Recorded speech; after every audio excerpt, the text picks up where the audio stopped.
بسم اللہ الرحمن الرحیم إلهي أنت ربي ذو الجلال والإكرام۔ کیا حسن بن صباح پریشان ہو گیا تھا کہ فرح لاپتہ ہو گئی ہے؟ کیا اس نے اپنے بالکوں کو حکم دیا تھا کہ صالح نمیری کے پیچھے جاؤ، فرح اس کے ساتھ چلی گئی ہوگی؟ کیا وہ فرح کے فراق میں دیوانہ ہوا جا رہا تھا؟ نہیں، اس نے فرح کے تعاقب میں اپنے آدمی بھیجنے کے بجائے انہیں شاہدر احمد بن غتاش کے نام یہ پیغام دے کر بھیج دیا کہ میں نے خلجان کا شہر لے لیا ہے، فوراً یہاں آ جائیں۔ اس کی نگاہ میں ایک لڑکی کوئی ایسی اہمیت نہیں رکھتی تھی کہ اس کے جذبات میں ہلچل بپا کر دے۔ وہ ایک حسین لڑکی کو دوسروں کے جذبات میں ہلچل بپا کرنے اور دوسروں کو اپنے مقاصد کے لیے استعمال کرنے کا ذریعہ سمجھتا تھا۔ اس کی دنیا کی سرحد صرف ایک فرح کی محبت پر ختم نہیں ہو جاتی، وہ ستاروں پر کمندیں ڈالنے والا انسان تھا۔ حسن بن صباح تھا تو انسان ہی، لیکن اس کی تاریخ کے واقعات گواہی دیتے ہیں کہ وہ انسانیت کی سرحدوں سے نکل کر ابلیسیت کی سرحدوں میں داخل ہو گیا تھا۔ اس کی نگاہیں افق کے اس لامحدود گول دائرے تک دیکھ رہی تھیں جہاں آسمان جھک کر زمین کو چومتا ہے۔ ایک فرحہ اس کی نگاہوں کے آگے رکاوٹ نہیں بن سکتی تھی۔ حسن بن صباح ایک آتش فشاں پہاڑ تھا اور وہ اپنے ابلیسی وجود میں ایسا لاوا پکا رہا تھا جس نے بڑی ہی اہم تاریخی شخصیات کو صفحہ ہستی سے غائب کر دینا تھا اور بستیاں اجاڑ دینی تھیں۔ حسن بن صباح نے وہ مقام حاصل کیا کہ اس نے کسی بادشاہ کے قتل کا حکم دیا تو اس کے فدائین نے اسے قتل کر دیا۔ اس نے جو فدائین تیار کیے تھے وہ پاگل پن کی حد تک جنونی تھے۔ داستان کو آگے چل کر سنائے گا کہ حسن بن صباح نے ان پر یہ جنون کس طرح طاری کیا تھا۔ ان میں سے بعض خود بھی قتل ہو جاتے تھے، لیکن اپنے شکار کو قتل کر کے قتل ہوتے تھے۔ داستان کو حسن بن صباح کے حکم سے قتل ہونے والی جن اہم شخصیتوں اور حکمرانوں کے نام فوری طور پر یاد آئے ہیں وہ یہ ہیں۔ 1092 عیسوی میں حسن بن صباح نے جو سب سے پہلی نہایت اہم شخصیت قتل کروائی وہ سلجوقی سلطان ملک شاہ کا وزیر خواجہ حسن طوسی تھا، جسے غیر معمولی قابلیت اور حسن کارکردگی کی بدولت نظام الملک کا خطاب دیا تھا۔ نظام الملک حسن بن صباح کا محسن تھا۔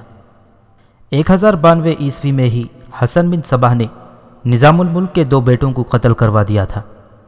1102 عیسوی میں حمص کے ایک شہزادے کو اس وقت قتل کروایا جب وہ جامع مسجد میں نماز پڑھ رہا تھا۔ 1113 عیسوی میں موصل کا شہزادہ مودود کو جامع مسجد میں نماز پڑھتے وقت قتل کروا دیا۔ 1114 عیسوی میں سلجوقی سلطان سنجر شاہ کے وزیر عبد المظفر علی اور اس کے دادا چکر بیگ کو قتل کروا دیا۔ 1121 عیسوی میں فارس کے ایک سلطان کی موجودگی میں مرق کے ایک شہزادے کا کام بغداد میں تمام کروا دیا۔ 1121 عیسوی میں ہی قاہرہ میں ایک مصری وزیر کو حسن بن صباح کے فدائین نے قتل کیا۔ 1126 عیسوی میں حلب اور موصل کے ایک شہزادے کو مسجد میں قتل کیا گیا۔ 1127 عیسوی میں سنجر شاہ کے وزیر معین الدین کو فدائین نے قتل کیا۔ 1129 عیسوی میں مصر کا خلیفہ حسن بن صباح کے فدائین کا شکار ہوا۔ 1134 عیسوی میں دمشق کا ایک شہزادہ فدائین کے ہاتھوں مارا گیا۔ 1135 عیسوی سے 1138 عیسوی کے عرصے میں خلیفہ مسترشد، خلیفہ رشید اور آذربائیجان کا سلجوقی شہزادہ داؤد قتل ہوئے۔ 1149 عیسوی میں طرابلس کا حکمران ریمانڈ فدائین کے ہاتھوں قتل ہوا۔ 1174 عیسوی سے 1176 عیسوی کے عرصے میں حسن بن صباح کے فدائین نے سلطان صلاح الدین ایوبی رحمۃ اللہ علیہ پر 4 قاتلانہ حملے کیے اور سلطان صلاح الدین ایوبی ہر بار بچ نکلے۔ یہ تمام قتل حسن بن صباح کی زندگی میں نہیں ہوئے تھے، اس کے مرنے کے بعد بھی اس کے فدائین نے جو حشیشین کے نام سے مشہور ہوئے اہم شخصیتوں کے قتل کا سلسلہ جاری رکھا۔ پھر آہستہ آہستہ یہ لوگ کرائے کے قاتل بن گئے تھے۔ انہیں عیسائی بادشاہوں اور جرنیلوں نے بھی ایک دوسرے کو قتل کرنے کے لیے استعمال کیا تھا۔ یہ بہت بات کی باتیں ہیں بہت بعد کے واقعات ہیں جب حسن بن صباح بیتاج بادشاہ اور ایک ہیبت کی علامت بن گیا تھا۔ قتل کے یہ تمام واقعات اپنے اپنے مناسب اور موزوں موقع پر سنائے جائیں گے۔ داستان گو اپنی داستان کی اس ابتدائی مرحلے میں ہے جہاں حسن بن صباح اپنے ابلیسی عزائم کی تکمیل کے لیے زمین ہموار کر رہا تھا۔ اس نے اس خطے کا ایک اور قلعہ بند شہر خلجان لے لیا تھا۔ اس کی نظر اب قلعہ علمود پر تھی جسے اس نے اپنا مرکز اور مستقر بنانا تھا۔ اتنے بڑے عزائم اور اتنے بڑے منصوبے میں فرح کی کوئی حیثیت نہیں تھی۔ یا مرشد، حسن بن صباح کے ایک خاص آدمی نے اسے کہا، یہ تو معلوم کر لینا چاہیے کہ وہ گئی کہاں۔ اگر وہ صالح نمیری کے ساتھ چلی گئی ہے تو خطرہ ہے کہ اسے بخیر و عافیت واپس لے آئے گی۔ وہ اسی کے ساتھ گئی ہے، حسن بن صباح نے کہا، اور اسی کے ساتھ مرے گی۔ صالح نمیری کے دماغ پر جس طرح خزانہ سوار ہوا ہے وہ واپس نہیں آئے گا۔ اس وقت صالح نمیری اس جنگل میں داخل ہو چکا تھا جس کے اندر کہیں کہیں کچھ حصہ دلدلی تھا۔ فرح تابوت میں بند تھی۔ تابوت میں ہوا کے لیے سوراخ رکھے گئے تھے۔ تابوت ایک اونٹ پر لدا ہوا تھا۔ فرح کے منہ پر کپڑا بندھا ہوا تھا۔ صالح نمیری نے اپنے آدمیوں سے کہا کہ ہم بہت دور آ گئے ہیں، اگر اس لڑکی کو واپس لے جانے کے لیے ہمارے پیچھے کوئی آتا تو وہ اب تک یہاں پہنچ چکا ہوتا۔ اب اس لڑکی کو تابوت سے نکال لیا جائے۔ ہاں امیر خلجان، اس کے ایک آدمی نے کہا، خطرہ کیسا، یہ بھاگ کر کہاں جائے گی؟ تابوت کھول کر فرح کو نکالا گیا۔ ایک تو وہ تابوت میں گزشتہ رات سے بند تھی، اس کے ساتھ اونٹ کے ہچکولے، اس کی ہڈیاں بھی دکھ رہی تھیں۔ تابوت سے نکل کر کچھ دیر تو وہ بول ہی نہ سکی۔ صالح نمیری کے آدمی ان دونوں سے دور ایک اونٹ میں بیٹھ گئے تھے۔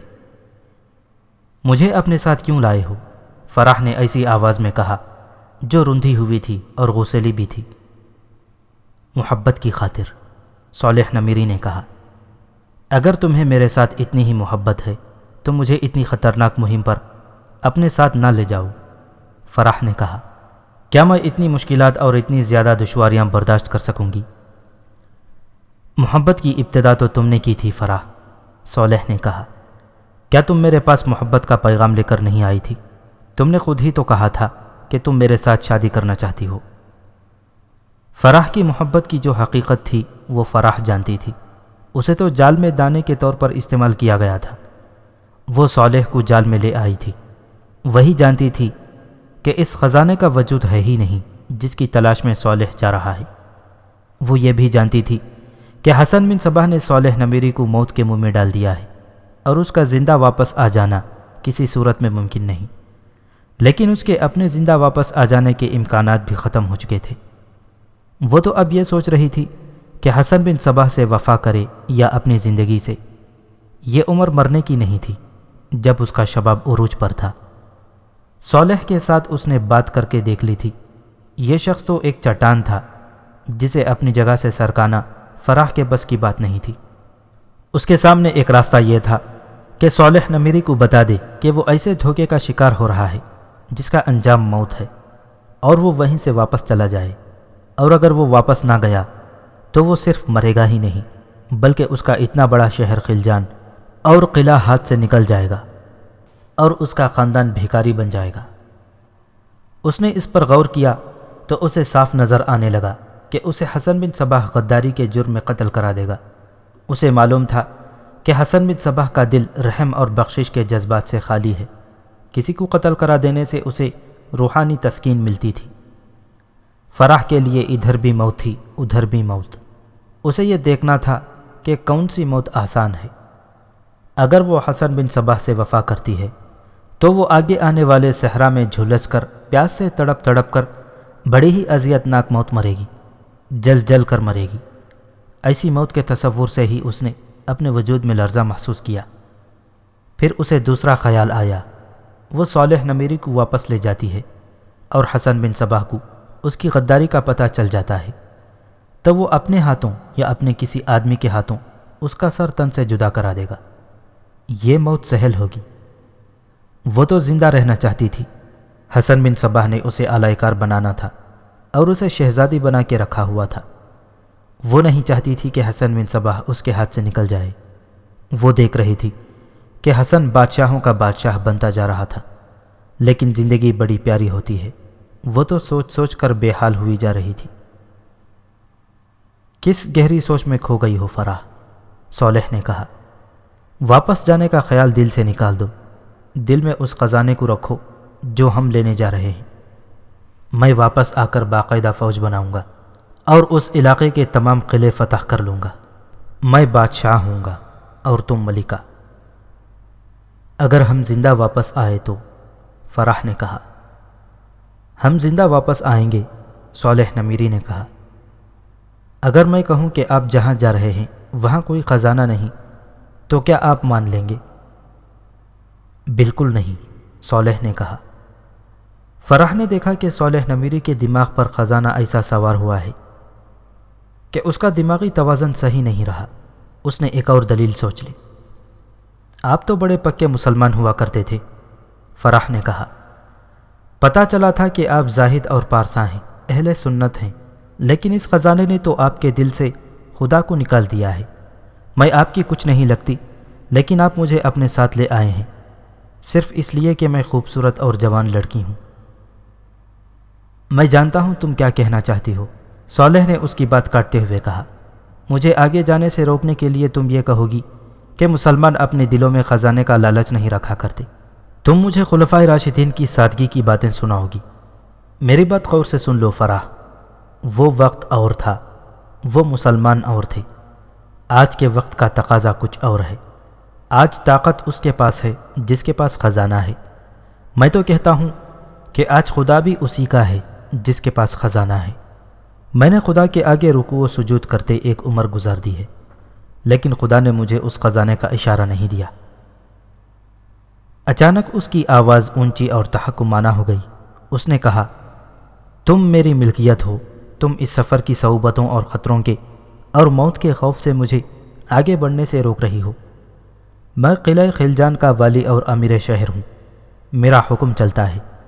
یہ 11 آدمی جو میرے ساتھ جا رہے ہیں یہ میرے حکم کے غلام ہیں، تم بھی میرے حکم کی پابند ہو۔ خزانے کے تو اپنے اثرات تھے، لیکن صالح نمیری کو فراح نے ایک پھول دیا تھا جس کی خوشبو کی اس نے بہت تعریف کی تھی۔ پھر فراح نے اسے روئی پر اسی خوشبو کا عطر لگا کر دیا تھا جو اس نے اپنی مونچھوں پر مل لیا تھا۔ وہ نہ جان سکا کہ یہ خوشبو حسن بن صباح کی ایجاد ہے، اور یہ خوشبو انسان کے خیالات کو بدل دیتی ہے۔ انسان تصور کو حقیقت اور حقیقت کو تصور سمجھنے لگتا ہے۔ فراح خاموش ہو گئی۔ دن ابھی آدھا گزرا تھا۔ صالح نمیری نے اپنے قافلے کو کوچ کا حکم دیا، اور یہ حکم بھی کہ تابوت کو توڑ دیا جائے۔ انہوں نے 4 گھوڑے فالتو ساتھ لے لیے تھے۔ سفر ایسا تھا کہ گھوڑے مر سکتے تھے۔ یہ 4 گھوڑے اس کی کمی کو پورا کرنے کے لیے ساتھ لے جائے جا رہے تھے۔ ایک گھوڑے پر فراح کو سوار کر دیا گیا۔ جنگل زیادہ گھنا ہوتا جا رہا تھا۔ اس میں اونچی نیچی ٹیکریاں اور سلوں والی چٹانیں بھی تھیں۔ جگہ جگہ پانی جمع تھا۔ چلنے کا راستہ مشکل سے ہی ملتا تھا۔ ہر 8-10 قدموں کے بعد دائیں یا بائیں مڑنا پڑتا تھا۔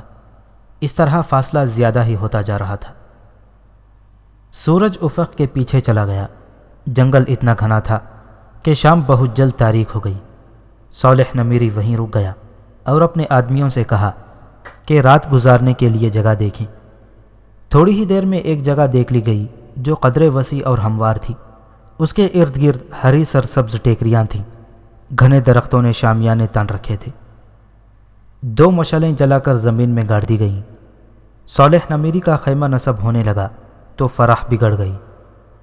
میں الگ خیمے میں سوؤں گی، اس نے کہا۔ اپنے ساتھ چھوٹے خیمے بھی ہیں۔ آخر تم نے میری بیوی بننا ہے، صالح نے کہا۔ یہ تمہارا اپنا فیصلہ ہے۔ اگر تم میرے خیمے میں سو گی تو یہ معیوب فعل نہیں ہوگا۔ بیوی بن جانے تک آپ میرے لیے غیر مرد ہیں، فراح نے کہا۔ میں مسلمان کی بیٹی ہوں، میں اسلام کی پوری پابندی کروں گی۔ ایک چھوٹا سا خیمہ اور لگا دو، صالح نے حکم کے لہجے میں کہا۔ خیمہ گاہ میں 2 چھوٹے اور 2 بڑے خیمے کھڑے ہو گئے۔ بڑے خیمے 11 آدمیوں کے لیے تھے جو چھوٹے خیموں سے دور نصب کیے گئے تھے۔ دونوں چھوٹے خیموں کے درمیان فراح نے خاصا فاصلہ رکھوا لیا تھا۔ اس نے صالح نمیری کے ساتھ ایسی باتیں کی تھیں کہ یہ شخص اس سے متاثر ہو گیا اور وہ فراح کو شرم و حجاب والی با اخلاق لڑکی سمجھ بیٹھا۔ اسے بتانے والا کوئی نہ تھا کہ یہ لڑکی حسن بن صباح کی شاگرد ہے اور زبان کا جادو چلانے میں مہارت رکھتی ہے۔ فراح نے اسے اپنی محبت کا بھی یقین دلا دیا تھا۔ کھانا کھا کر سب سو گئے۔ دن بھر کی گھڑ سواری نے ان کی ہڈیاں توڑ دی تھیں۔ انہیں بے ہوشی جیسی نیند نے خوابوں کی دنیا میں پہنچا دیا۔ صرف فراح تھی جو جاگ رہی تھی اور نیند پر غلبہ پانے کی سر توڑ کوشش کر رہی تھی۔ وہ دوسروں کے سو جانے اور بہت سا وقت گزر جانے کی منتظر تھی۔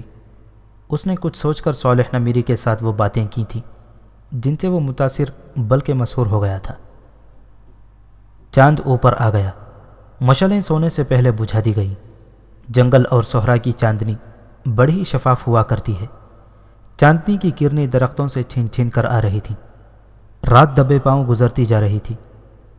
فراح اس دور کی لڑکی تھی جب عورتیں بھی اپنے مردوں کے دوش بدوش لڑنے کے لیے میدان جنگ میں پہنچ جایا کرتی تھیں۔ یہ الگ بات ہے کہ مرد انہیں پیچھے رکھتے تھے، لڑاتے نہیں تھے۔ اس وقت عورتیں بھی گھڑ سواری، تیغ زنی وغیرہ میں مہارت رکھتی تھیں۔ فراح تو خاص طور پر پھرتیلی اور چست و چالاک لڑکی تھی۔ نصف شب سے کچھ دیر پہلے فراح خیمے سے نکلی اور قریب کے ایک درخت کی اوٹ میں ہو گئی۔ خیموں کو باری باری دیکھا۔ ہر خیمے کے پردے گرے ہوئے تھے۔ وہ پیچھے ایک اور درخت کی اوٹ میں چلی گئی۔ وہاں اونچی گھاس تھی۔ وہ اس گھاس کے پیچھے ہاتھوں اور گھٹنوں کے بل چل پڑی۔ گھوڑے اور اونٹ خیموں سے کچھ دور ایک ٹیکری کے پیچھے باندھ دیے گئے۔ فراح خیموں سے دور چلی گئی تھی۔ گھاس، جھاڑیوں اور درختوں کی اوٹ میں وہ چکر کاٹ کر گھوڑوں تک پہنچی۔ زینیں وغیرہ گھوڑوں کے قریب پڑی تھیں۔ فراح نے ایک زین بغیر آواز پیدا کیے اٹھا لی اور ایک گھوڑے کی پیٹھ پر رکھ کر کس دی۔ پھر گھوڑے کے منہ پر لگام بھی چڑھا دیا۔ رکاب میں پاؤں رکھا اور گھوڑے پر سوار ہو گئی۔ اس نے گھوڑے کو فوراً اینٹ نہ لگائی تاکہ قدموں کی آہٹ نہ ہو، لیکن وہ زمین پتھریلی تھی، آواز پیدا ہو ہی گئی۔ رات کے سناٹے میں ہلکی سی یہ آواز اتنی اونچی سنائی دی کہ ایک آدمی کی آنکھ کھل گئی۔ اسے گھوڑے کی ٹاپ سنائی دینے لگی جو دور ہٹتے جا رہے تھے۔ وہ اپنے کسی ساتھی کو جگائے بغیر خیمے سے نکلا اور اپنے گھوڑوں کی طرف چلا گیا۔ ایک گھوڑا کم تھا، زینیں دیکھیں، ایک زین بھی کم تھی۔ ایک گھوڑا کوئی لے گیا ہے، اس نے بلند آواز سے کہا۔ اس کے ساتھی ہڑبڑا کر اٹھے اور باہر کو دوڑے۔ ادھر کچھ دور گھوڑے کے سر پر دوڑتے ٹاپ سنائی دیے۔ فراح نے اس خیال سے گھوڑے کو ایڑ لگا دی تھی کہ وہ خاصی دور نکل آئی ہے۔ اسے واپسی کے راستے کا اندازہ تھا۔ ان سب کی آوازوں پر صالح نمیری بھی جاگ اٹھا۔ خیمے سے نکل کر اس نے وہیں سے پوچھا کہ یہ کیا شور ہے؟ ایک گھوڑا چوری ہو گیا ہے، ایک آدمی نے کہا۔ صالح نے یہ سنتے ہی فراح کے خیمے کی طرف دوڑا۔ خیمے میں دیکھا، فراح وہاں نہیں تھی۔ بدبختوں، صالح نمیری نے کہا، وہ بھاگ گئی ہے۔ دو آدمی فوراً اس کے پیچھے جاؤ، وہ موت کے ڈر سے میرا ساتھ چھوڑ گئی ہے، اسے پکڑ کر لے آؤ، میں اسے یہیں درخت کے ساتھ الٹا لٹکا کر آگے چلا جاؤں گا۔ دو آدمیوں نے بہت تیزی سے گھوڑوں پر زینیں کسیں اور سوار ہو کر ایڑ لگا دی۔ فراح دور نکل گئی تھی اور وہ صحیح راستے پر جا رہی تھی۔ گھوڑا اس کا خوب ساتھ دے رہا تھا۔ شفاف چاندنی اسے راستہ دکھا رہی تھی۔ وہ 3 میل سے زیادہ فاصلہ طے کر گئی تھی۔ ایک جگہ درخت کم ہو گئے تھے اور ایک دوسرے سے دور دور تھے۔ اس نے بڑی زور سے باگ کھینچی۔ طاقتور گھوڑا فوراً رک گیا۔ فراح کو 20-25 گھوڑ سوار دکھائی دیے جو دائیں سے بائیں کی طرف جا رہے تھے، یعنی فراح کا راستہ کاٹ رہے تھے۔ فاصلہ 100 گز سے کچھ کم ہی ہوگا۔ فراح ان کے گزر جانے کا انتظار کرنے لگی۔ اس کا راستہ یہی تھا۔ فراح اگر مرد ہوتی تو اسے روکنے کی ضرورت نہیں تھی۔ رات کو مسافر چلتے ہی رہتے ہیں، لیکن فراح جوان اور بڑی ہی خوبصورت لڑکی تھی اور اس جنگل میں تنہا تھی۔ اسے کسی آدمی نے بخشا نہیں تھا۔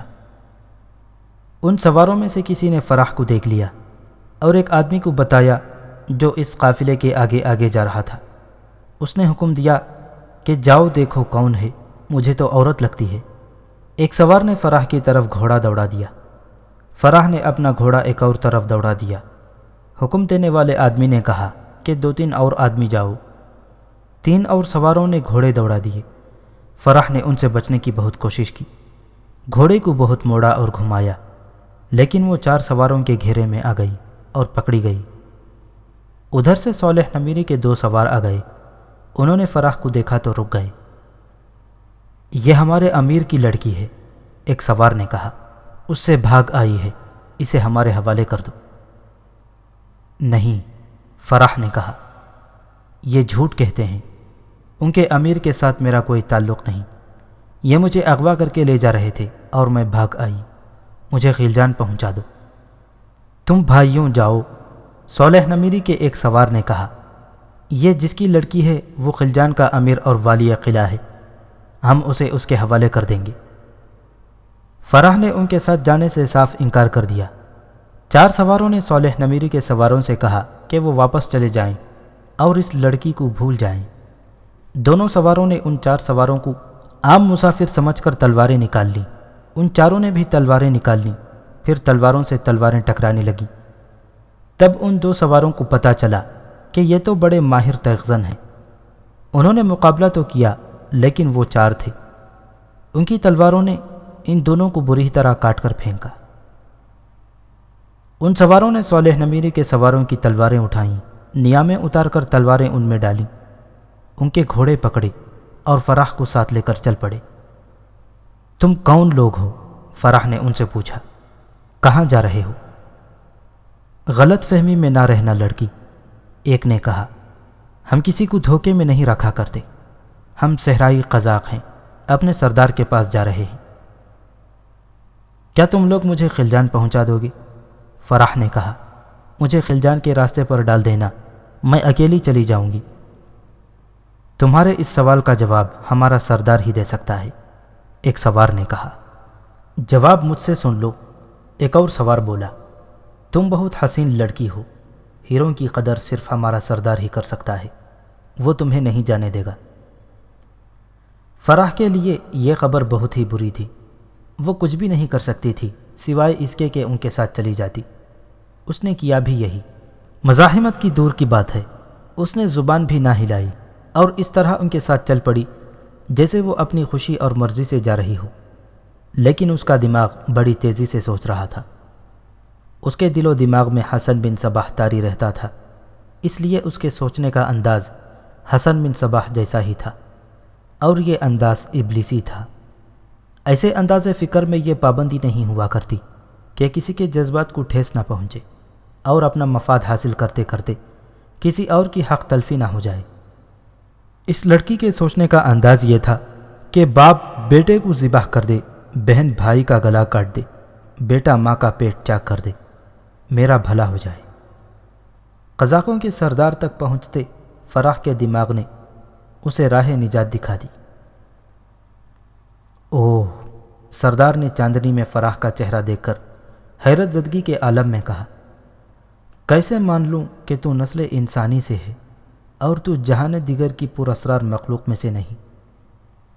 سردار لب و لہجے اور انداز تکلم سے عربی لگتا تھا، عرب یوں بات کیا کرتے تھے جیسے آزاد نظم سنا رہے ہوں۔ یہ کہتی ہے اسے امیر خلجان اغوا کر کے لے جا رہا تھا، ایک سوار نے کہا۔ 2 سوار اس کے پیچھے آئے تھے، ایک اور سوار بولا، ہم نے دونوں کو مار ڈالا ہے۔ امیر خلجان؟ سردار نے سوالیہ انداز سے پوچھا۔ یہ ایسے ہی ہے جیسے کوئی یہ کہے کہ یہ چاند نہیں سورج ہے۔ امیر خلجان کو کیا پڑی ہے کہ وہ ایک لڑکی کو اغوا کر کے لے جا رہا ہو؟ کیا وہ تجھے کہیں سے زبردستی اٹھوا کر خلجان لے جا رہا تھا؟ گھوڑے سے اترو، آؤ ہمارے پاس بیٹھو اور گلاب کی ان پنکھڑیوں کو ذرا حرکت دو کہ ہم تیری اصلیت جان سکیں۔ پہلے ان پنکھڑیوں کی قدر و قیمت پہچانو۔ فرح نے سردار کا انداز تکلم بھانپ کر کہا، تم پتھروں کے سوداگر ہو، ہیروں کی قدر کیا جانو؟ پہلے میں ایک امیر شہر کی داشتہ تھی، اب ایک قزاق کی لونڈی بن گئی ہوں۔ میری اصلیت کو قزاقوں کا سردار نہیں سمجھ سکتا۔ سردار نے فرمائشی قہقہہ لگا کر کہا، میں چاندنی میں ہیروں کی طرح چمکتی ہوئی تیری آنکھوں کو دیکھ کر حیران ہو رہا تھا کہ انسان کے نطفے سے پیدا ہونے والی کسی عورت کی آنکھیں اس قدر مخمور اور سحر انگیز ہو سکتی ہیں۔ لیکن تیری زبان کا حسن ان نشیلی آنکھوں کے سحر سے زیادہ اثر انگیز ہے۔ میرے حسن کو ہی نہ دیکھ اے سردار، فرح نے کہا، میں تجھے ہفتے اقلیم کا شہنشاہ بنا سکتی ہوں، تیری ذرا سی ہمت کی ضرورت ہے۔ اب اپنی حالت دیکھ، اپنے آپ کو پہچان۔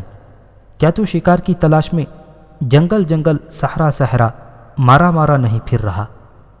کسی بہت بڑے قافلے کو لوٹ کر تو بہت بڑا خزانہ حاصل کر لیتا ہے، لیکن رہتا قزاق کا قزاق ہی ہے۔ میں تجھے ایک خزانے کا راستہ دکھاتی ہوں، وہ تیرے ہاتھ آ جائے تو ایک فوج تیار کر کے سلطنت سلجوق پر قبضہ کر سکتا ہے، عرب اور مصر اپنی سلطنت میں شامل کر سکتا ہے۔ کیا تو اپنے ہوش و حواس میں ہے لڑکی؟ سردار نے کہا، اگر تو دہشت زدگی سے دماغی توازن کھو نہیں بیٹھی تو یوں بول کہ میں کچھ سمجھ سکوں۔ فرح نے ایک پتھر سے 2 پرندے مارنے کی جو ترکیب سوچی تھی وہ اس نے قزاقوں کے سردار کو سنا دی۔ امیر خلجان ایک بڑا خزانہ نکال لانے کے لیے جا رہا ہے، فرح نے کہا۔ کہاں سے؟ نقشہ اس کے پاس ہے، فرح نے کہا، اس پر راستہ دکھایا گیا ہے، واضح نشانیاں بھی موجود ہیں، اور جن خطروں کا امکان ہے وہ بھی نقشے میں دکھائے گئے ہیں، اور اس جگہ کی نشانیاں صاف دکھائی ہوئی ہیں جہاں خزانہ ایک غار میں رکھا ہوا ہے۔ خزانے کی نشاندہی کس نے کی ہے؟ ایک درویش نے، فرح نے جھوٹ بولا۔ امیر خلجان صالح نمیری نے اس کی بہت خدمت کی تھی۔ میں نے سنا تھا کہ اس درویش کی کوئی خواہش تھی یا ضرورت تھی جو امیر خلجان نے بصر و چشم پوری کر دی تھی۔ اور یہ بتا، سردار نے پوچھا، تو مجھ پر اتنی مہربان کیوں ہو گئی ہے کہ اتنا بڑا راز مجھے دے رہی ہے؟ اس کی وجہ بھی سن لے، فرح نے کہا۔ میرے دل میں خزانے کی ذرا سے بھی محبت نہیں، اس دل میں ایک آدمی کی محبت ہے۔ میری مجبوری یہ تھی کہ میں امیر خلجان کی داشتہ تھی، کچھ وقت ملتا تو اس آدمی سے مل لیتی تھی۔ امیر خلجان درویش کے بتائے ہوئے خزانے کی تلاش میں چلا تو میں بہت خوش ہوئی کہ یہ جا رہا ہے، تو میں اپنے محبوب کے پاس چلی جاؤں گی اور ہماری شادی ہو جائے گی۔ لیکن امیر خلجان مجھے زبردستی اپنے ساتھ لے آیا۔ سفر میں آج ہماری پہلی رات ہے۔ میں نے موقع غنیمت جانا اور بھاگ نکلی۔ اگر تیرے آدمی مجھے پکڑ نہ لیتے تو میں کل اس کے پاس ہوتی جو مجھے چاہتا ہے۔ کیا تو یہ چاہتی ہے کہ میں تجھے چھوڑ دوں؟ سردار نے پوچھا۔ ہاں، فرح نے کہا۔ تو خزانوں کا متلاشی ہے، میں محبت کی پیاسی ہوں، لیکن تجھے امیر خلجان تک چلنا پڑے گا، سردار نے کہا۔ تیری یہ بات دھوکہ بھی ہو سکتی ہے، مجھے نقشہ مل جائے گا تو تجھے آزاد کر دوں گا۔ تو مجھے آزاد کر دے گا؟ فرح نے کہا۔ امیر خلجان کو تو نے زندہ چھوڑ دیا تو مجھے وہ زندہ نہیں چھوڑے گا۔ وہ زندہ نہیں رہے گا، سردار نے کہا۔ اٹھو، اپنے گھوڑے پر سوار ہو جاؤ۔ وہ ابھی تک نہیں آئے؟ صالح نمیری کئی بار کہہ چکا تھا، وہ اسے جانے نہیں دیں گے۔ ہر بار اس کا کوئی نہ کوئی آدمی اسے کہتا، یا یہ جنگل میں بھٹک گئی ہوگی، یا یہ جا نہیں سکتی، وہ اسے لے کے ہی آئیں گے۔ پھر انہیں گھوڑوں کے ٹاپ سنائی دینے لگے۔ وہ آ رہے ہیں، 2-3 آدمیوں نے کہا۔ اب میں اسے ہر رات باندھ کے رکھوں گا، صالح نمیری نے کہا۔ نہیں امیر محترم، ایک آدمی نے کہا، ہم اور آگے نکل جائیں گے تو یہ بھاگنے کی جرات نہیں کرے گی۔ میں جانتا ہوں کل کے سفر میں یہ جنگل ختم ہو جائے گا اور بے آب و گیاہ پہاڑی علاقہ شروع ہو جائے گا۔ ٹھہرو، صالح نے کہا۔ سنو، گھوڑے 2 یا 3 نہیں لگتے، کیا یہ بہت سے گھوڑے نہیں؟ ہاں امیر محترم، ایک آدمی نے کہا۔ وہ ابھی سمجھ نہیں پائے تھے کہ آنے والے گھوڑے 2 ہیں، 3 ہیں یا زیادہ ہیں، کہ گھوڑوں کے ٹاپوں کا طوفان آ گیا، اور اس کے ساتھ یہ للکار، جو جہاں ہے وہی کھڑا رہے۔ وہ تقریباً 25 قزاق تھے جنہوں نے صالح نمیری کی اس چھوٹی سی خیمہ گاہ کو گھیرے میں لے لیا۔ امیر خلجان، نقشہ میرے حوالے کر دے، سردار نے کہا۔ وہ خزانہ ہمارا ہے۔ صالح نمیری چپ چاپ اپنے خیمے میں چلا گیا۔ باہر آیا تو اس کے ہاتھ میں تلوار تھی۔ دیکھتے کیا ہو؟ اس نے اپنے آدمیوں سے کہا۔ ہتھیار اٹھاؤ، وہ خزانہ ہمارا ہے۔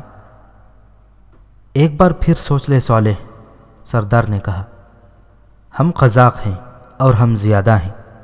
نقشہ میرے حوالے کر دو اور زندہ واپس چلے جاؤ۔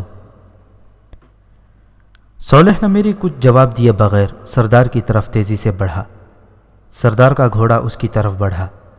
صالح نمیری تیزی سے بڑھ گیا اور سردار کے گھوڑے کے پیٹ میں تلوار اتار دی۔ گھوڑا بڑی زور سے ہنہنایا اور اچھلنے کودنے لگا۔ سردار گھوڑے سے کود آیا۔ صالح نمیری کے ساتھ اب 9 آدمی رہ گئے تھے۔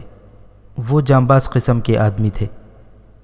ان میں سے بعض نے تلواریں اٹھا لی تھیں اور بعض کے پاس برچیاں تھیں۔ ان سب نے جانوں کی بازی لگا دی، لیکن 9 پیادے 25 سواروں کا مقابلہ نہیں کر سکتے۔ معرکہ بڑا ہی خون ریز تھا۔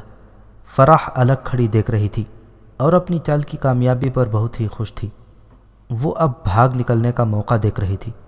اس نے صرف یہ دیکھنا تھا کہ صالح نمیری مارا جاتا ہے یا بھاگ جاتا ہے۔ اسے اتنے گھمسان کے معرکے اور ادھر ادھر بھاگتے دوڑتے گھومتے موڑتے گھوڑوں میں صالح نمیری اور قزاقوں کا سردار نظر نہیں آ رہے تھے۔ لڑکی ادھر آ جا، فرح کو آواز سنائی دی۔ اپنے امیر کے خیمے تک آ جا لڑکی۔ فرح گھوڑے سے اتری اور صالح نمیری کے خیمے تک دوڑتی گئی۔ چاند سر پر آیا ہوا تھا۔ چاندنی بہت ہی صاف ہو گئی تھی۔ اس نے خیمے کے قریب صالح نمیری کی لاش پڑی دیکھی۔ میرے ساتھ خیمے میں آ، سردار نے فرح سے کہا، اور بتا وہ نقشہ کہاں ہے۔ سردار اور فرح اندر چلے گئے۔ فرح نے چمڑے کا ایک تھیلا اٹھا کر سردار کے حوالے کیا اور بتایا کہ نقشہ اس میں ہے۔ سردار تھیلا اٹھائے خیمے سے باہر آ گیا۔ تھیلے میں کچھ اور چیزیں پڑی تھیں جو سردار نے باہر پھینک دی۔ پھر اس میں سے نقشہ نکلا۔ فرح نے کہا، یہی ہے، اور وہ وہاں سے چل پڑی۔ کہاں جا رہی ہے تو؟ سردار نے اس سے پوچھا۔ تجھے خزانے کا نقشہ مل گیا ہے، فرح نے چند قدم دور رک کر کہا۔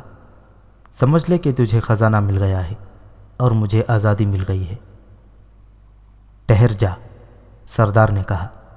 میں اتنی جلدی تجھے آزادی نہیں دوں گا۔ تو مرجھایا ہوا پھول تو نہیں کہ بغیر چونکے پھینک دوں۔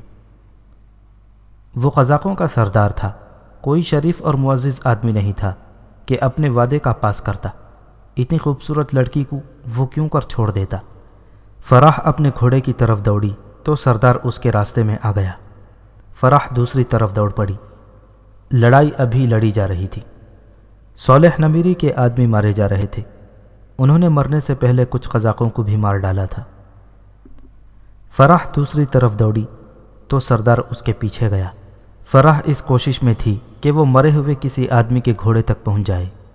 سواروں کے بغیر گھوڑے ادھر ادھر بکھر گئے تھے، لیکن سردار فرح کو کسی گھوڑے کے قریب نہیں جانے دے رہا تھا۔ فرح پھرتیلی تھی۔ وہ تیز دوڑتی خیمہ گاہ سے دور چلی گئی۔ سردار بھی تیز دوڑا۔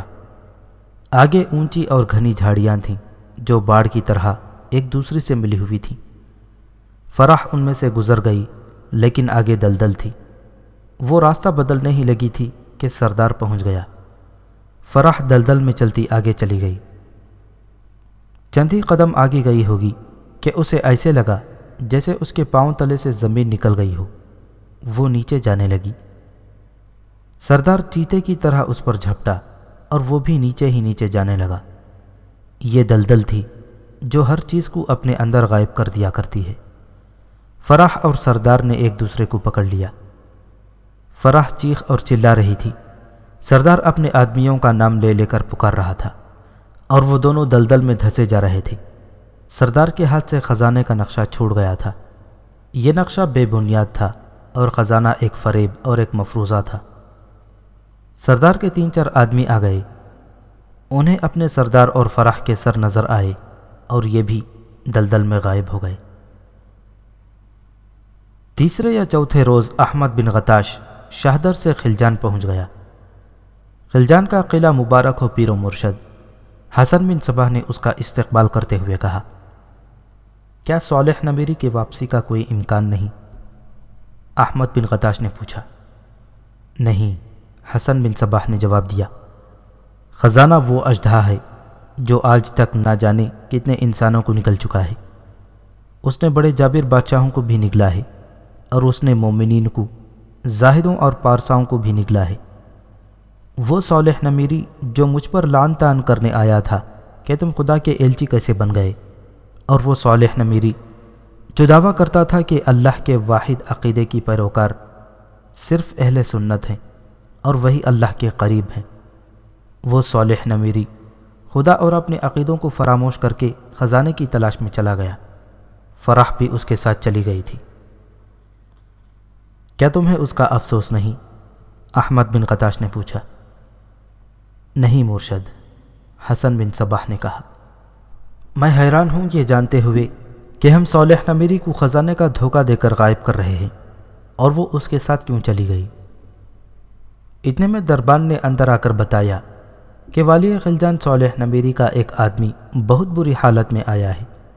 حسن بن صباح نے کہا کہ اسے فوراً اندر لے آؤ۔ ایک آدمی دربان کے سہارے اندر آیا۔ اس کے کپڑے خون سے لال تھے اور خون خشک ہو چکا تھا۔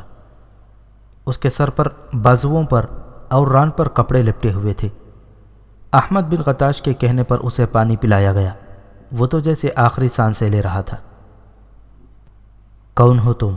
احمد بن غتاش نے پوچھا۔ کہاں سے آئے ہو؟ ایک دن کی مسافت 4 دنوں میں طے کی ہے، اس نے ہانپتی سانسوں کو سنبھال کر بڑی مشکل سے کہا۔ وہ ان 11 آدمیوں میں سے تھا جو صالح نمیری کے ساتھ گئے تھے۔ یہ آدمی قزاقوں کے ساتھ لڑائی میں زخمی ہوا اور اسے وہاں سے نکل آنے کا موقع مل گیا تھا۔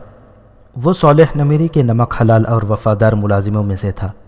وہ صرف اطلاع دینے کے لیے خلجان آ گیا تھا۔ راستے میں کئی بار بے ہوش ہوا، گھوڑے سے گرا، اٹھا اور چوتھے روز خلجان پہنچا۔ اس نے بتایا کہ صالح نمیری مارا گیا ہے اور خزانے کا نقشہ قزاقوں کے سردار نے لے لیا ہوگا۔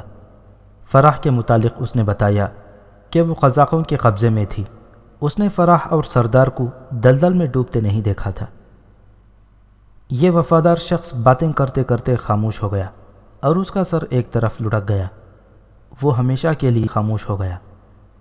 حسن بن صباح نے کہا کہ اس کی لاش لے جاؤ اور دفن کر دو۔ اب یہ قلعہ ہمارا ہو گیا ہے، احمد بن غتاش نے کہا۔ اب بتاؤ حسن، اس کامیابی سے تم نے کیا سبق حاصل کیا؟ یہ کہ انسان نفسانی خواہشات کا غلام ہے، حسن بن صباح نے کہا۔ کسی بھی انسان کی ان خواہشات کو ابھار دو اور اسے یقین دلا دو کہ اس کی یہ خواہشات پوری ہو جائیں گی، تو اسے جس راستے پر ڈال دو وہ اسی راستے پر چل پڑے گا۔ میں تمہیں یہ سبق پہلے دے چکا ہوں، احمد بن غتاش نے کہا۔ ہر انسان کی ذات میں ابلیس موجود ہے اور ہر انسان کی ذات میں خدا بھی موجود ہے۔ یوں کہہ لو کہ انسان بیک وقت نیک بھی ہے، بد بھی ہے۔ عبادت کیا ہے؟ بدی پر غلبہ پائے رکھنے کا ایک ذریعہ، حسن بن صباح نے کہا، اور خدا کی خوشنودی حاصل کرنے کا ایک وسیلہ۔ ہم نے ہر انسان میں ابلیس کو بیدار کرنا ہے، احمد بن غتاش نے کہا۔ صالح نمیری پکا مومن تھا، زاہد اور پارسا تھا۔ تم نے اسے ایسے خزانے کا راستہ دکھایا جس کا وجود ہی نہ تھا۔ اس دھوکے میں فرح جیسی حسین لڑکی شامل تھی۔ تم نے دیکھا کہ اس شخص کی پارسائی اس طرح اڑ گئی جس طرح سورج کی تمازت سے شبنم اڑ جاتی ہے۔ تلبیس ابلیس، آئمہ تلبیس اور تاریخ ابن خلدون میں تفصیل سے لکھا ہے کہ احمد بن غتاش اور حسن بن صباح نے راتوں کو آئینوں کی چمک دکھا کر جس طرح لوگوں کو دکھایا تھا کہ خدا کا ایلچی زمین پر اترا ہے، اس کا اس وسیع و عریض علاقے کے لوگوں پر وہی اثر ہوا تھا جو پیدا کرنا مقصود تھا۔ حسن بن صباح نے لوگوں کو اپنی زیارت بھی کرائی تھی اور ایک خاص جڑی بوٹی کی دھونی اتنے بڑے مجمع کو دے کر لوگوں کے ذہنوں پر غلبہ حاصل کر لیا تھا۔ یہ تاریخ کی پہلی اجتماعی ہپنوٹزم تھی۔ اگر یہ ڈھنگ اختیار نہ کیا جاتا تو بھی لوگ اس کے قائل ہو جاتے، کیونکہ لوگوں میں توہم پرستی اور افواہ پسندی جیسی کمزوریاں موجود تھیں حسن بن صباح نے قبیلوں کے سرداروں کو خصوصی اہمیت دی تھی۔ حسن بن صباح کے مبلغوں یعنی پروپیگنڈا کرنے والوں کا بھی ایک گروہ پیدا ہو گیا تھا۔ اس گروہ کے آدمی فقیروں اور درویشوں کے بھیس میں بستی بستی پھرتے اور خدا کے اس ایلچی کے نزول اور اس کے برحق ہونے کا پروپیگنڈا کرتے تھے۔ خلجان کا قلعہ بھی حسن بن صباح کے قبضے میں آ گیا تو یہ مشہور کر دیا گیا کہ امیر شہر صالح نمیری خدا کے ایلچی سے اتنا متاثر ہوا ہے کہ اس نے قلعہ خدا کے ایلچی کی نظر کر دیا ہے اور خود تارک الدنیا ہو کر کہیں چلا گیا ہے۔ مختصر یہ کہ حسن بن صباح اور احمد بن غتاش نے باطنی نظریات اور عقیدے پھیلانے کے لیے زمین کا خاصا خطہ حاصل کر لیا اور فضا اور ماحول کو اپنے سانچے میں ڈھال لیا۔ اب اس داستان کو واپس اس مقام پر لے جا رہا ہے جہاں حسن بن صباح خواجہ توسی نظام الملک کے پاس اسے ایک وعدہ یاد دلانے کے لیے گیا تھا۔ اس وقت نظام الملک نیشاپور میں سلطان ملک شاہ کا وزیر اعظم مقرر کیا جا چکا تھا۔ داستان کو یاد دہانی کی خاطر ایک بار پھر مختصراً بتا دیتا ہے کہ یہ وعدہ کیا تھا اور یہ کس طرح پورا ہوا۔ خواجہ حسن توسی جو بعد میں نظام الملک کے نام سے مشہور ہوا، تاریخ کی ایک اور مشہور شخصیت عمر خیام اور حسن بن صباح ایک مشہور عالم امام موافق کے مدرسے میں پڑھتے تھے۔ مدرسے میں ایک روز حسن بن صباح نے اپنے ان دونوں ہم جماعتوں سے کہا کہ امام موافق کے شاگرد بڑے اونچے مقام پر پہنچا کرتے ہیں، لیکن یہ ضروری نہیں کہ ہم تینوں یہاں سے فارغ ہو کر اونچے مقام پر پہنچیں گے۔ آؤ وعدہ کریں کہ ہم میں جو کوئی کسی اونچے مقام پر پہنچ گیا وہ دوسرے دو دوستوں کی مدد کرے گا۔ دونوں دوستوں نے ہاتھ پھیلا کر یہ وعدہ کیا۔ نظام الملک اور عمر خیام کے وہم و گمان میں بھی نہ تھا کہ حسن بن صباح نے بڑے ہی مضموم مقاصد کی خاطر یہ وعدہ یا معاہدہ کیا تھا۔ پھر ایسے ہی ہوا کہ تینوں تعلیم سے فارغ ہو کر اپنی اپنی راہ لگ گئے۔ کچھ عرصے بعد نظام الملک سلطان ملک شاہ کے ہاں گیا اور ملازمت مانگی۔ اس کی قابلیت اور فہم و فراست کو دیکھتے ہوئے سلطان ملک شاہ نے اسے اپنا وزیر بنا لیا اور کچھ ہی عرصے بعد اسے وزیر اعظم بنا دیا اور اس کے ساتھ ہی اسے نظام الملک کا خطاب دے دیا۔ عمر خیام کو پتہ چلا کہ اس کا ہم جماعت اور دوست وزیر اعظم بن گیا تو وہ اس سے جا ملا اور مدرسے کے زمانے کا وعدہ یاد دلا دیا۔ نظام الملک نے عمر خیام کو ملازمت دلانی چاہی، لیکن عمر خیام نے کہا کہ وہ تحقیق کے میدان میں جانا چاہتا ہے، پھر وہ کتابیں لکھے گا۔ نظام الملک نے اسے سلطان سے اچھی خاصی رقم دلوا دی۔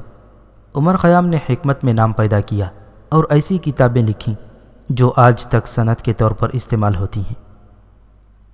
اس کے بعد حسن بن صباح نظام الملک کے پاس گیا اور اسے بتایا کہ وہ تلاش روزگار میں مارا پھر رہا ہے اور وہ ذلیل و خوار ہو رہا ہے۔ آخر مجبور ہو کر اس کے پاس آیا ہے۔ کیا تم اتنے لمبے سال بے روزگار پھرتے رہے ہو؟ نظام الملک نے پوچھا۔ اگر کہیں روزی کا ذریعہ ملا بھی تو کچھ دنوں بعد ختم ہو گیا، حسن بن صباح نے کہا۔ مجھے تاجر بننے کا مشورہ دیا گیا، لیکن تجارت کے لیے سرمایہ کہاں سے لاتا؟ دکانداری مجھ سے ہوتی نہیں۔ میں تو روزگار کی تلاش میں مصر تک چلا گیا تھا، لیکن قسمت میں کہیں بھی ساتھ نہ دیا۔ لوگ کہتے ہیں کہ تم نے اتنا زیادہ علم حاصل کر لیا ہے کہ تم سرکاری عہدے پر ہی کام کر سکتے ہو۔ نظام الملک شریف النفس اور مخلص انسان تھا۔ اس نے اپنے دوست اور ہم جماعت کو اس افسردگی، مایوسی اور تنگ دستی کے عالم میں دیکھا تو اس نے سلطان ملک شاہ کو بتایا کہ اس کا ایک دوست آیا ہے جو غیر معمولی فہم و فراست کا مالک ہے، اور اس کی تعلیمی سند یہ ہے کہ امام موافق کے مدرسے کا پڑھا ہوا ہے۔ ہمارے لیے صرف آپ کی رائے سند ہے، سلطان نے کہا تھا۔ اسے آپ جس عہدے کے لیے مناسب سمجھیں رکھ لیں۔ نظام الملک کو صرف سلطان کی منظوری درکار تھی، وہ مل گئی تو نظام الملک نے اسے ایک اونچے عہدے پر فائز کر دیا۔ یہ شک تو اس کے ذہن میں آ ہی نہیں سکتا تھا کہ حسن بن صباح کچھ اور ہی مقاصد دل میں لے کر حکومت کی انتظامی مشنری میں شامل ہوا ہے۔ داستان کو نے ابتدا میں یہی تک ہی سنایا تھا کہ حسن بن صباح سلجوقی سلطنت کی انتظامیہ میں کس طرح داخل ہوا تھا۔ وہ جو اس نے نظام الملک کو درد بھری داستان سنائی تھی وہ جھوٹ تھا۔ وہ مصر نہیں گیا تھا، نہ اس نے ذریعہ معاش کی تلاش کی تھی، نہ وہ تنگ دست رہا تھا۔ یہ سنایا جا چکا ہے کہ وہ اپنے استاد عبد الملک بن عطاش کے ہاں چلا گیا تھا، جس نے اس کی تربیت شروع کر دی، پھر اسے احمد بن غطاش کے پاس بھیج دیا تھا۔ فرح اس کے ساتھ گئی تھی۔ اس نے خلجان کا شہر لے لیا اور یہ کامیابی حاصل کی کہ لوگوں نے اسے خدا کا ایلچی یا خدا کی بھیجی ہوئی برگزیدہ شخصیت مان لیا۔ اس کے بعد وہ نظام الملک کے پاس گیا اور اس کے آگے یہ رونا رویا تھا کہ وہ اتنا عرصہ بے روزگار اور تنگ دست رہا ہے۔ حسن بن صباح کو نظام الملک کس طرح یاد آیا تھا؟ ہر مستند تاریخ میں اس سوال کا جواب موجود ہے۔ احمد بن غطاش نے شہدر کا شہر اور قلعہ دھوکے میں لے لیا تھا، پھر حسن بن صباح نے فریب کاری سے خلجان کے امیر صالح نمیری سے تحریر لے کر اسے خزانے کا راستہ دکھا دیا اور وہ موت کے منہ میں چلا گیا، تو یہ شہر بھی ان باطینیوں کے قبضے میں آ گیا۔ اب یہ دونوں باطنی سوچنے لگے کہ اس سے آگے کیا کیا جائے۔ تم نے دیکھ لیا ہے حسن، احمد بن غطاش نے کہا، لوگوں کو اپنے جال میں لانا کوئی مشکل نہیں۔ لوگ افواہ، سنسنی اور پراسراریت سے متاثر ہوتے ہیں اور وہ زبان کے ہیر پھیر کا اثر قبول کرتے ہیں، حسن بن صباح نے کہا، اور ان لوگوں کے عمرہ اور سرداروں وغیرہ کا معاملہ ذرا الگ ہے۔ احمد بن غطاش نے کہا، انہیں یہ تاثر دے دو کہ تم لوگوں کے روزی رساں ہو اور انہیں دولت اور عورت کی جھلک دکھا دو، پھر یہ تمہارے غلام ہو جائیں گے، لیکن لوگوں کو ساتھ لے کر ہم آگے نہیں بڑھ سکتے۔ ہمیشہ ذہن میں رکھو کہ حکومت سلجوقیوں کی ہے اور سلجوقی اہل سنت ہیں۔ ہم لوگوں کو اپنے زیر اثر لے کر انہیں سلجوقیوں کے خلاف بغاوت پر اکسا سکتے ہیں، حسن بن صباح نے کہا۔ نہیں حسن، احمد بن غطاش نے کہا، اس کے لیے کم از کم 2 سال کا عرصہ چاہیے، اور اس حقیقت کو کبھی مت بھولنا کہ سلجوقی ترک ہیں اور بڑے ظالم اور جنگجو ہیں، ان کے پاس فوج ہے۔ اس وقت ضرورت یہ ہے کہ جس طرح ہم نے شہدر اور خلجان لے لیا ہے، اسی طرح سلجوقیوں کی سلطنت پر قبضہ کر لیں۔ یہ کیسے ممکن ہو سکتا ہے؟ حسن بن صباح نے پوچھا۔ ناممکن کچھ بھی نہیں ہوتا حسن، احمد بن غطاش نے کہا۔ عزم پختہ ہو، مقصد واضح اور دماغ حاضر ہونا چاہیے۔ ہمیں ان سلاطین کی انتظامیہ میں گھس جانا چاہیے۔ یہ کام تم کر سکتے ہو، میں تمہیں ایک نیا محاذ دے رہا ہوں۔ میں آپ کے حکم کا منتظر ہوں استاد محترم، حسن بن صباح نے کہا۔ مجھے یہ بتائیں میں نے کرنا کیا ہے؟ میرے جاسوسوں نے مجھے ایک اطلاع دی ہے، احمد بن غطاش نے کہا۔ خواجہ حسن طوسی سلطان ملک شاہ کا وزیر اعظم بن گیا ہے۔ یہ تو مجھے کبھی کا معلوم تھا کہ اسے سلطان ملک شاہ نے اپنا وزیر بنا لیا ہے، لیکن یہ کوئی ایسی بات نہیں۔ وزیر اعظم بن جانا بہت بڑی بات ہے۔ یہی نہیں، مجھے اطلاع یہ ملی ہے کہ سلطان ملک شاہ اس سے اتنا متاثر ہوا ہے کہ اسے نظام الملک کا خطاب دیا ہے۔ استاد محترم، حسن بن صباح نے پوچھا، وہ تو وزیر اعظم بن گیا ہے، یہ بتائیں میں نے کیا کرنا ہے؟ کیا اسے قتل کرانا ہے؟ قتل بعد کی بات ہے، احمد بن غطاش نے کہا۔ ہمارے راستے میں جو آئے گا وہ قتل ہوگا۔ ابھی کرنا یہ ہے کہ اس کی جگہ لینی ہے۔ کیا تمہیں یاد نہیں کہ خواجہ حسن طوسی تمہارا ہم جماعت تھا؟ ہاں میرے مرشد، حسن بن صباح نے اچھل کر کہا۔ یہ تو میں بھول ہی گیا تھا۔ میں یہ بھی جانتا ہوں کہ تم کیوں بھول گئے تھے، احمد بن غطاش نے کہا۔